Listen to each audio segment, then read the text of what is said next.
Capítulo 28 – O Oasis. No dia seguinte, o primeiro cuidado do doutor foi consultar o barômetro. A coluna de mercúrio mal acusava a pequena depressão. Nada! Exclamou ele. Nadai saiu da barca e foi examinar o tempo. O mesmo calor, a mesma limpidez, a mesma implacabilidade teremos de desanimar? Bradou ele. Joe nada disse, absorto na sua ideia e meditando em seu projeto de exploração. Kennedy levantou-se doente, presa de excitação inquietadora. Sofria horrivelmente de sede. A língua e os lábios inchados mal conseguiam articular um som. Restavam ainda umas gotas de água. Todos o sabiam, todos pensavam nela e se sentiam atraídos para ela, mas nenhum ousava dar um passo. Aqueles três companheiros, três amigos, olhavam-se com olhos esgazeados, num sentimento de bestial avidez que, sobretudo, se manifestava em Kennedy. Sua robusta organização sucumbia mais depressa àquelas intoleráveis privações. Durante todo o dia se manteve em delírio, andando de um lado para outro, soltando urros, mordendo os punhos, pronto a abrir as veias para beber o próprio sangue. Ah! Terra da sede! Exclamou ele. Seria melhor que te chamassem terra do desespero. Em seguida, caiu em profunda prostração. Apenas se lhe ouvia o silvo da respiração entre os lábios ressequidos. À noite, Joe foi por sua vez atacado de começo de loucura. Aquele vasto deserto de areia figurava-se-lhe como um lago imenso, de águas claras e límpidas. Mais de uma vez jogou-se ao chão ardente para beber, levantando-se com a boca cheia de poeira. Maldição! Gritava ele furioso. É a água salgada. Então, vendo Ferguson e Kennedy estendidos imóveis, entregou-se à ideia irresistível de esgotar as poucas gotas de água deixadas em reserva. Era uma coisa mais forte que ele. Avançou para a barquinha, arrastando-se sobre os joelhos, procurou com os olhos a garrafa onde se continha o líquido, atirou-lhe olhar esgazeado, agarrou-a e levou-a aos lábios. Naquele momento as palavras, de beber, foram pronunciadas num tom confrangedor. Era Kennedy que se arrastava para junto dele. O infeliz dava dó, suplicava de joelhos, chorava. Joe, chorando também, estendeu-lhe a garrafa, cujo conteúdo o outro esvaziou até a derradeira gota. Obrigado! Disse Kennedy. Mas Joe não o ouviu, de novo tombando como ele na areia. O que se passou durante aquela noite pavorosa ninguém o saberia dizer. Mas na terça-feira de manhã, sob os jatos de fogo com que os vergastava o sol, os desventurados sentiam os membros secarem-se pouco a pouco. Quando Joe quis erguer-se não o conseguiu, nem pôde pôr em execução o seu projeto. Lançou os olhos em redor. Na barca, o doutor, acabrunhado, com os braços cruzados no peito, olhava no espaço um ponto imaginário com fixidez idiota. Kennedy estava aterrador. Balançava a cabeça para a direita e para a esquerda, como fera enjaulada. De repente, os olhos do caçador deram com a carabina, cuja coronha ultrapassava a borda da barca. Ah! Gritou ele erguendo-se com esforço sobre-humano. E correndo para a arma, desvairado, louco, levou-lhe o cano à boca. Senhor Kennedy! Senhor Kennedy! Acudiu Joe, lançando-se atrás dele. Deixe-me! Vá embora! Rugiu o escocês. Ambos lutaram com furor. Saia daqui, ou o matarei! Repetia Kennedy. Mas Joe agarrara-se a ele com todas as forças. Lutaram, sem que o doutor parecesse dar por isso, durante cerca de 1 minuto. Subitamente, durante a luta, a carabina disparou e ao estrondo da detonação o doutor ergueu-se como espectro, olhando em redor. O olhar animou-se-lhe de repente, estendeu a mão para o horizonte, com voz que nada tinha de humana, gritou, ali! Ali! Olhem! Havia tal energia no seu gesto que Joe e Kennedy se separaram e ambos se puseram a olhar. O areal agitava-se como oceano em fúria, em dia de tempestade. Ondas de areia arrebentavam umas sobre as outras em meio à poeira intensa. Enorme coluna vinha de sudeste redemoinhando com extrema rapidez.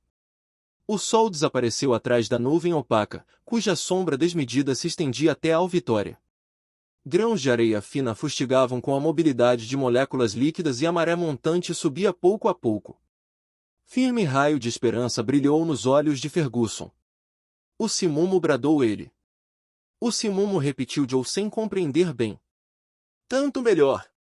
Exclamou Kennedy com intenso ódio. Tanto melhor! Vamos morrer!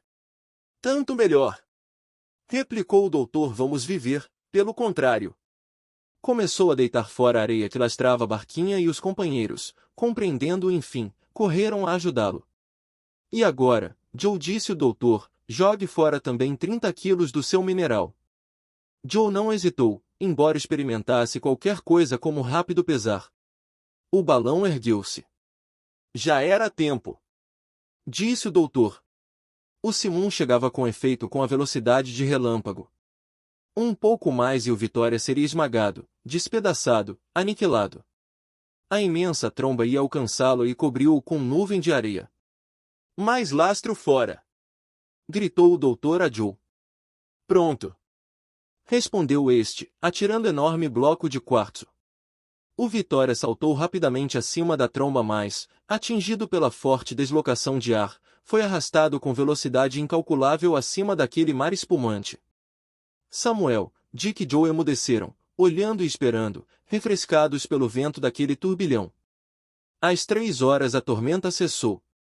A areia, ao cair, formara inumerável quantidade de montículos e o céu recobrara sua primitiva tranquilidade.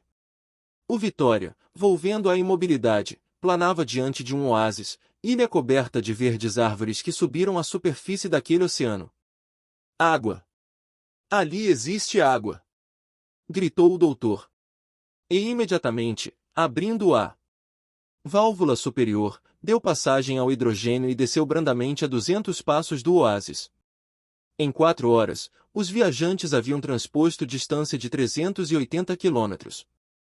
A barquinha foi equilibrada e Kennedy, seguido de Joe, saltou para o chão. As espingardas! Berrou o doutor. As espingardas, e sejam prudentes. Dick correu para a carabina e Joe apoderou-se de uma das armas. Avançaram depois apressadamente até as árvores e penetraram sob aquela fresca verdura que lhes anunciava abundantes nascentes. Nem deram pelas enormes pegadas, vestígios recentes que marcavam aqui e ali o solo úmido. Subitamente, um rugido soou a 20 passos. É o rugido de um leão, disse Joe. Paciência, replicou o caçador desesperado. Lutaremos. Sempre se é forte quando não há outro remédio.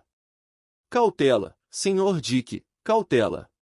Da vida de um depende a vida de todos. Mas Kennedy não o escutava. Avançou, de olhar chamejante, a carabina armada, terrível na sua audácia, debaixo de uma palmeira, enorme leão de negra juba mantinha-se em postura de ataque. Tão depressa avistou o caçador, deu o salto, mas não tinha ainda tocado terra quando uma bala no coração o fulminou e estendeu o morto. Urra! Urra!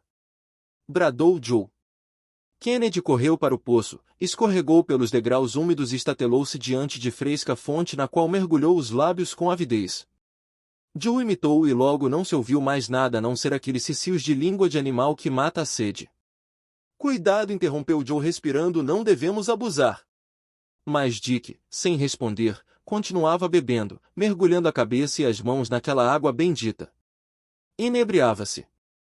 E o Dr. Ferguson? Perguntou Joe.